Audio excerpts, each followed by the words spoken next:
So how did it start?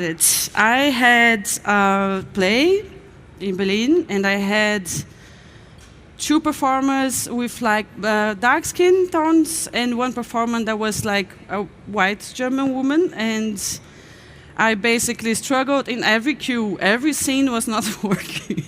Like I couldn't make that work because of the direction of the lighting, and then I was trying to see like how am I gonna solve this, because I didn't have any reference. And I realized that I had a gigantic gap in my formation of lighting. Basically, I didn't know how to lead a person that was in front of me. You know, I was thinking about a theoretical reference of what it's the right body or the easy body to lead. So that was how it started. This is kind of an image of it, that I had like these three very different skin tones on the stage, and I had no idea, and I really struggled, and I think that picture shows very well that it didn't work. Like when I had the white skin there and the black skin together, it really didn't work, because it's not about intensities in the end, because I was trying to compensate with the intensity of light, and it's not about that. And the bodies are always moving on the stage, so it's very hard to have one, like in film, that you have this frame that works for that skin, you know? Some scenes you have this like person that is alone on the stage, but some scenes everybody's on the stage at the same time, and the light has to work for all of the skin tones. And that's the biggest challenge, actually. Then I started doing a research. I went online. I was like lighting for black skin, like how can I learn that? And then I arrived in many articles talking about the Shirley card. I don't know if you heard about what is the Shirley card.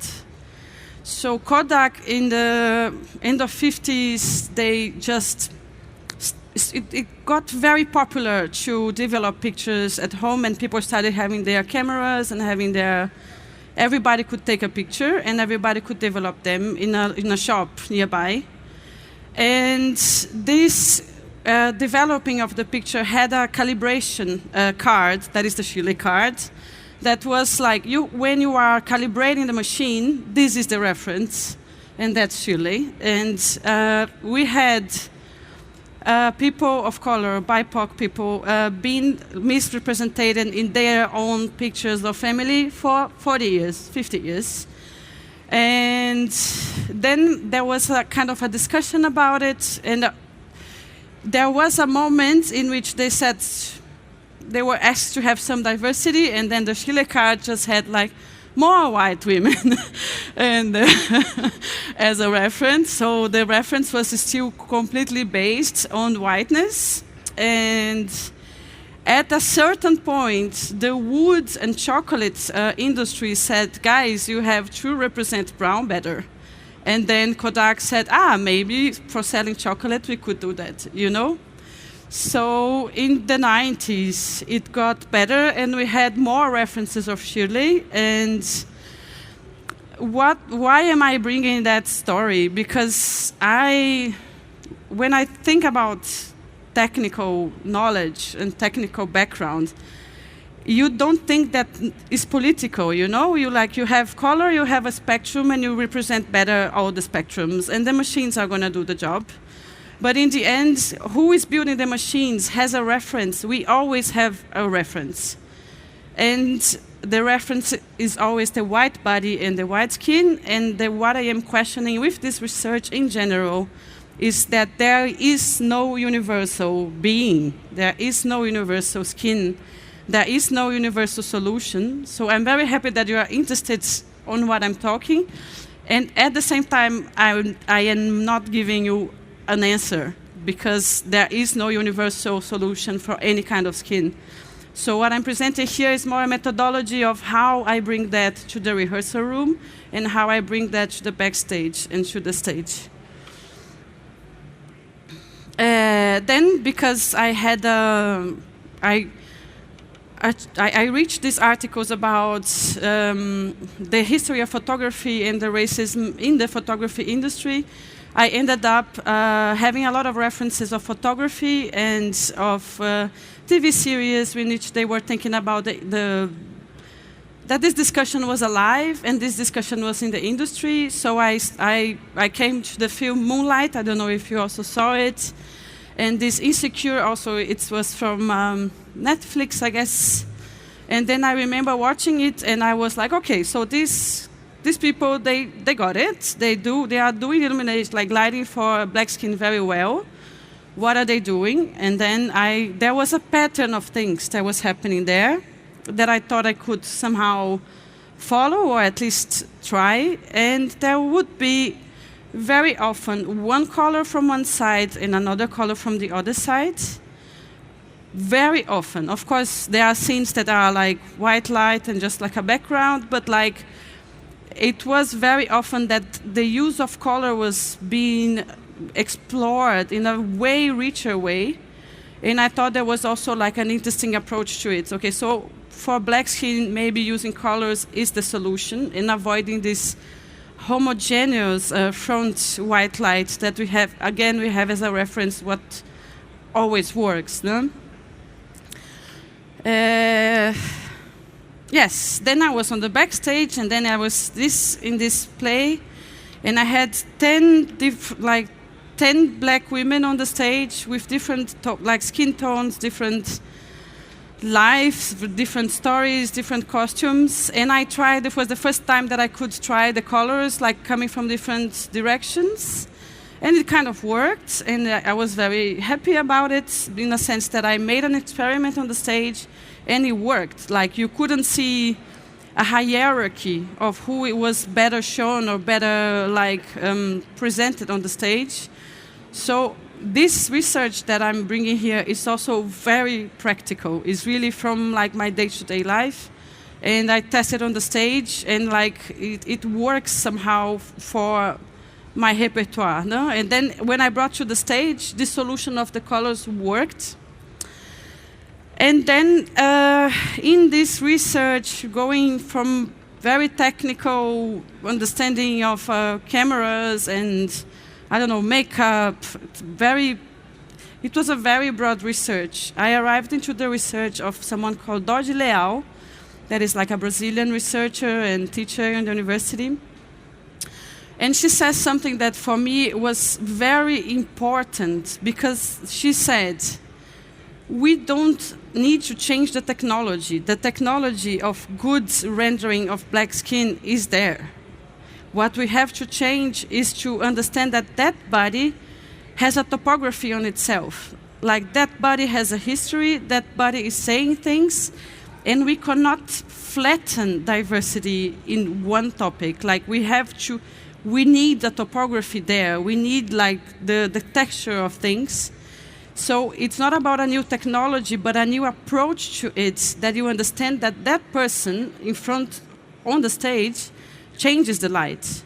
It's always between the lights and the person. It's not that the light, it doesn't matter who is on the stage, you know? And that approach of her made me think that I think about the costume, I think about the scenography, I think about so many aspects, and I don't think about the performer who is in front of me. What is the story of that skin? What is the color of that skin? No? And that person is changing my work. So it gave me kind of a feedback to what should be done. It's not me telling how that body should be lit, but that body is telling me how it should be lit and how it should be treated with the lighting. So I try to understand also why do we have these two colors and why are they using that. And the reason why is a theory, but I think it's our eyes only see contrast, right? So when you have a darker skin and you have two colors coming one side, or three colors, sometimes I use a different color in the backlight, you kind of push a contrast to that body.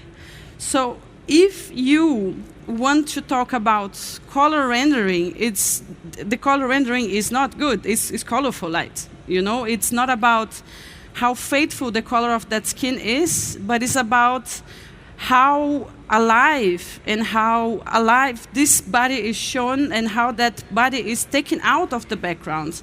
Because that's the hardest part of like the black skin. You have to what is the background that is there? What is the costume that is there? You know, for example, sometimes when we have very black skin on stage, I have to talk with the costume designer and I ask for a brighter costume, for example, because we compensate with contrast and with lighting and like to make it the whole compensation on the stage with different dancers, something that is like a collective process of doing it. It's not only the light, but the costume and the makeup artists can always help me, and they do.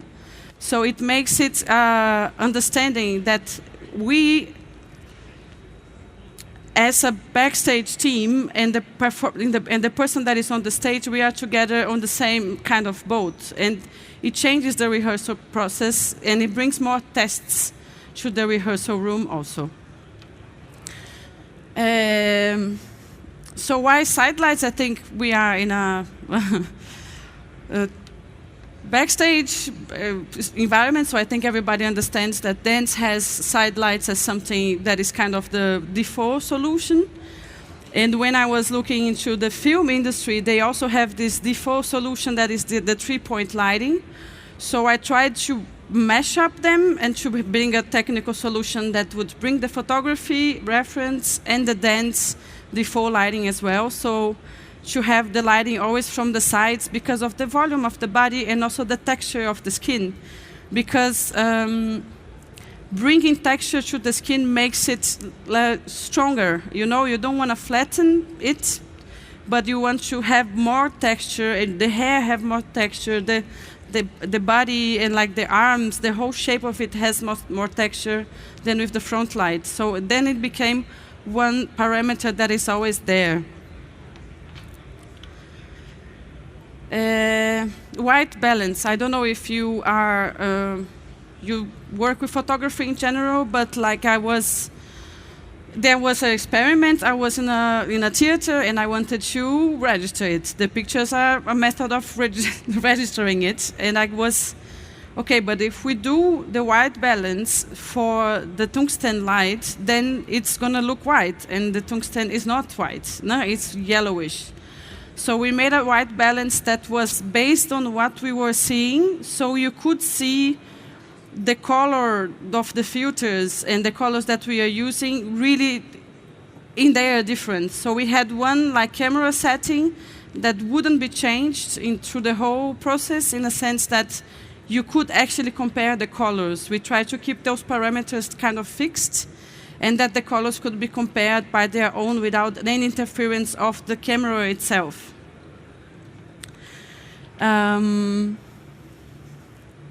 Then there was the whole discussion about makeup, because you have the skin and the makeup changes the color of that skin sometimes, and it compensates the background color of the skin and so on. And then we like my understanding was like, I want to see the skin and I want to see the texture of the skin and the scars, and like it's a research about the skin, so I tried to take out the makeup as a parameter of it as well. But one of the performers asked to use makeup, and okay, of course, whatever makes you feel comfortable also. But the makeup is a whole other discussion that is a kind of breaking a paradigm, because in film, for example, you have the reference of having an opaque and matte skin, that it's not good to look shiny, you know, because you shouldn't look shiny, it looks scruff or something like that.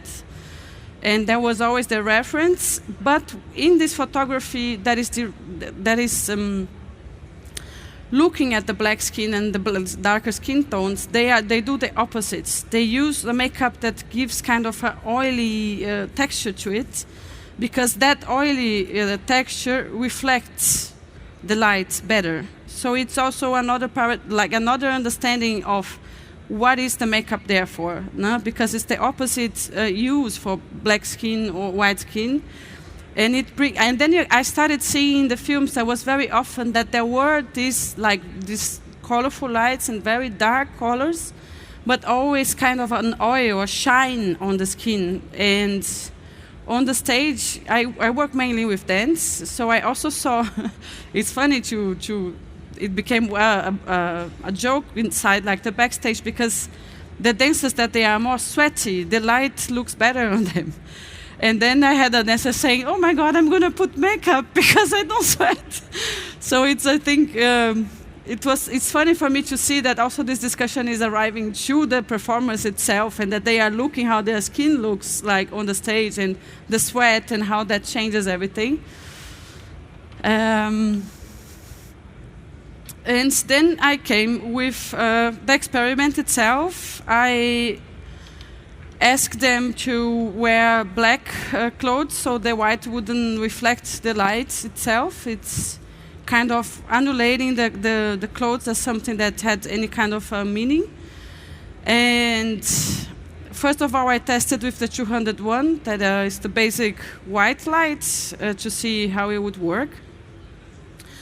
And I had also always a little bit a different intensity between one side and another to bring that contrast a little bit, even if I was using the same color, to have a contrast between one side and the other one. Then I tried with pale lavender, for example, like the 201 and the pale lavender, so like a coldest light and the one that is more lavender. And I started testing the 201 with the 152, that is the pale gold, that is usually this amber colors. I heard that amber colors would be good for darker, like for dark skin tones, but in the end, it's not exactly that. I think the question is more about how every skin relates to the amber, and what is the color on the other side. No? Also, the lavender was the same. And I started mixing them as much as I could. At first, I chose filters with a high transmittance, because the skin is dark. I thought it would be important that the transmittance was high. But in the end, I realized that it's not so much about the transmittance, but more about the mixing of the colors. Then they would also be with different kind of tones. So it would be bluish and reddish, bluish and yellowish, to always have a contrast between the colors, that they wouldn't be too similar. And that was the basic choice, like design choice of it. I tested and I developed a palette, and for example, these ones are already like darker colors with lower transmittance. But for example, the 116 is a super dark filter, and I brought it almost like a joke, like, yeah, let's try, we are experimenting anyway. And it is usually the light that the performers feel better on it. So even this understanding of the transmittance being a reference didn't really work out in reality. Of course, when you have a very big stage and you need lots of light, it's different. It's not a good idea to have a low transmittance lighting. But in that sense, it's always a matter of context as well. Then in the experiment, this picture is not even our best picture, but we were trying to compare the two skin tones in the same frame, in the same picture. Didn't work out well with the experiment, but that's Sandra, and that is I forgot her name. She's so important. What is her name? Luana. Sandra and Luana, and we put them I said, okay, stay there. We have to look at the frame, adjust the camera, and we were of course taking ages. And then when they were in front of each other, they started telling each other the history of their skin. And it's like, my father comes from this place, and and the skin is this tone and that tone, and my mother is from this, and this. And then I think my whole life I wanted to, as a lighting designer, be a visual storyteller, and that the light would be able to create stories by itself. And then when I saw those women talking, I was like, why do I think I have to tell a story? They tell the stories. They are on the stage. Their skin tells their story. Their body has their story. So, and my job is to make sure that this story is told in a way. So it gave me an understanding that that performer is the story, and I am there to make sure that they are well represented, because in the end it's a matter of representation. Then I am at the moment, this is one of the pictures that I made in a workshop in Brazil. I'm Brazilian, and it was, I just would like to share that moment because I was I made this workshop with the theater students of my own university, and I was there and I put the light on, and they were all behind me looking at the light. And then I was like, guys, you have to go to the light. It's about you there. And the moment that they looked at each other under the light made everything make sense. It's like, yeah, that's why I do lighting. It's because it changes things. And it's a powerful tool of the vision and how we see things. And like politically, this project gave me power to understand that there is also power in lighting. It's not only about a black box, coming out of reality. It's about the reality all the time. And I think lighting was a very good tool for me to develop politically a net of people and a collectivity on it. And every time that I talk to people of color about it, and they come to the research and they talk about the research and that they read, I think it's something that also makes me feel that this is somehow important. And yeah, so the second experiment was video. We made a video shooting in a rehearsal room as well. Was basically a big jamming of sound and the dancers and lights. So it was nothing prepared or anything. I was just like moving the lights while they were dancing, and the music had a little bit of post-production, but it was an experiment that a friend recorded a video. And why is it important? Because I work with dance, and then the first experiment was like portraits, and I needed to see those bodies in movement under the light. So it was kind of an evolution of the video itself, of the work itself, to have movement and kind of a dynamic to the light, because, well, we are on the stage and there is a dynamic to it that a portrait cannot tell. So what I'm going to do now, I'm going to show this video. It's 14 minutes. And then you could make questions after the video, or you want to do the questions now? If someone has a question. Is there any preference? Okay, so this video is really for light nerds. It's really delicate, and the sound is slow, and we are in an environment that is like a lot of light and a lot of sound. So I hope you keep interested for the 40 minutes, because 2 minutes here is a lot. Okay, I'm gonna just open the YouTube link.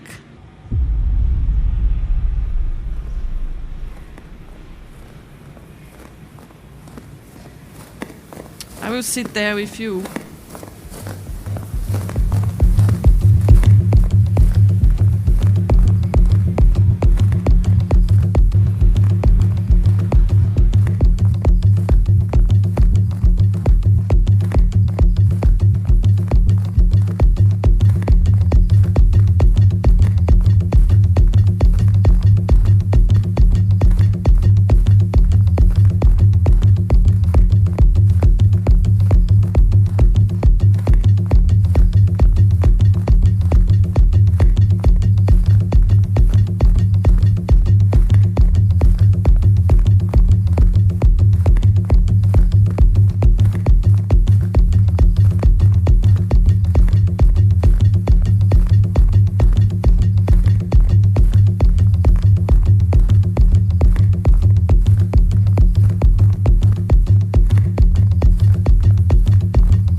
hello. First of all, I really, really loved like the whole talk since you started, Thank you. till the end. Very inspiring. I loved like everything, how you're like seeing things. So my question is, like, how did you start it? Like actually being in this field, like you have been working as something else, and then you, I don't know what like grabbed you to this idea to work on this like field, and yeah. So mainly this is the main question for me now. So how did I went up from just regular lighting to this research itself? It was a very basic question actually, because I work with anti-racist dance plays, and there is a lot of questioning of like how to change things, and it's been always in my mind, like how can I contribute to the anti-racist movement, and how in a effective way, or in a way that is not about with my knowledge, because like the lighting knowledge is very technical and we know a lot, and it's like a lot of things that we can do that not other people can do, you know. And I don't know, a person with their phone taking a picture in a party cannot make their lighting better. And so I was questioning, how can I contribute to the anti-racist movement with lighting? And I was there like very long until the answer came that is like with lighting. And also because I work in independent theater and with like people of color on the stage all the time, I have to face it. It's not that I cannot pretend that it's not there. Like it's every time I have very different color tones on the stage and different, you know, it's very different. It's a technical challenge for me, and then I had to solve it. I kind of couldn't really run away from it, but the question was already there. Like I was already doing it on the stage, but to make it a research, give it a name, and so on, was a matter also of getting funding. So I get in the Corona times here in Germany, we had like support artists, dance artists in general, and I applied with my research, and I got like a grant, and then I applied again, and I got again. So it was a process of deciding, but also a process of having the opportunity to have that job paid. Because if you're not being paid, you're not going to give so many hours, you're not going to work so, you know, it's hard to have, like the bills are always arriving every month. So it was good to have a financial support to it as well. It was definitely changing everything. I could pay like a graphic designer to make a nice website, and like pay a nice person to do the video and so on. So that structure was definitely different. But the decision was there before, coming from the stage itself. Thank you so much. Thank you. Anyone else? Okay. Yeah? Can you? Yes, thank you. Hi, thank you very much as well. Just one quick question, because in all the videos and photos there was like a white background, like a whiteboard, what was really nice, I thought, with the shadow play and everything. But does it change when you have like a black box or a black background with the lighting as well? Yes, it changes a lot. And there was the reason why I chose a white background, because also the clothes were black. But again, this is a matter of talking to the set designer and to the costume designer and understand, because one of the plays, for example, that I did last year, that I had a lot of BIPOC on the stage, it was everything super black, because I needed, for the play, a super high contrast. I needed smoke, it was dark, and I couldn't have a white floor, for example, or any kind of white background. So then I developed with the costume designer, thinking about the clothes and how I would bring that contrast to that. But it makes a big difference. It's very different, but it's also doable. It's not something that makes that the applying of the research not possible. It's super possible, like also on black background. But for the video, I chose to make it the shiny version. Yeah. Anyone else? Ah, nice. That makes me happy. Yeah, were you able to find a solution for mixed groups as well? Because that was your example in the beginning, the mixed group.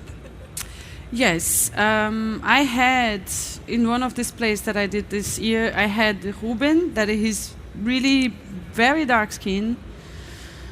And I had Nasheka also that had very light skin. And then I had Laura that is like blonde and with a very red background on her skin.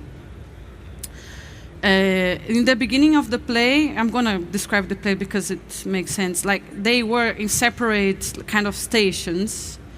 And then I could have the best light for each one of them in their stations.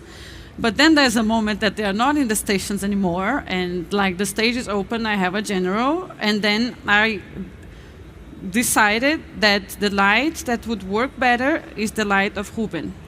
Because Ruben has been misrepresented his whole life. And he needs to be the one that I am giving the best lighting for him. Laura maybe was not shown so well, but it still worked. Like, so I made tests with every one of them. And then I decided you take out the colors that don't work at all for someone. Like, for example, Nasheka and Ruben, they are theoretically as black as each other, but like Nasheka has a more like reddish background on her skin, and the blue light works very well. But the same blue light in Ruben was horrible. He was disappearing like in the light. So I said, okay, so this color that really doesn't work for Ruben is out. The color that really doesn't work for Laura, I'll take it out, for example. And then when I do the general, I give preference to Ruben, but always in a way like that everybody is seen and so on. But like Ruben is his possible best look, and that's a political choice, I guess. Yeah. Again, thank you so much for the presentation. I have a question. In the companies you're working in, does your research change the way you plan a production in meanings of when you create a set? Is it usually before the cast or after the cast, or did it change in between? It changes, but it's one afternoon change in the schedule that I make a light test in the rehearsal room. So I need equipment for that test. I need 2 hours of the dancers in the same space, like not dancing, not rehearsing. So it's a little bit, I need that time. So it comes, but then if I test it in the rehearsal room, when I get to the stage, I already know what is working. So it makes the understanding that the light is in the process a bit earlier for the dancers as well. And I think that is very good because they feel that they are being seen by me and that I'm thinking about how they are representing on the stage. So I think it's 2-3 hours that we lose that makes the whole collective process with more affection, I would say, that they feel more valued and that they are being looked at, not only as a moving body on the stage, but like, yeah, she's looking at my skin and that matters. So it changes. In the setup, it doesn't change much. But like the language of my lighting became very specific, you know. I have a colorful lighting very often, of course. Sometimes I put my research on the side and like I make this white light and like lots of contrast and bling bling. But like if I have people of different skin tones on the stage, it became an aesthetic. And I've noticed that some people are like, no, thank you. I'd rather have a like white general. So that also, to be honest, for me, it's almost like a decolonial statement, you know, because it's also about not having a white homogeneous lighting as something that is clean or tidy. Like, why is it tidy, the white light, and why a colorful lighting that has different tones is considered messy somehow. So it's a little bit of a statement. I think I lose some clients because of it, but yeah, that's what my choice is. Yeah. Thank you. Thank you so much for coming. I'm very happy to see you here. Ciao.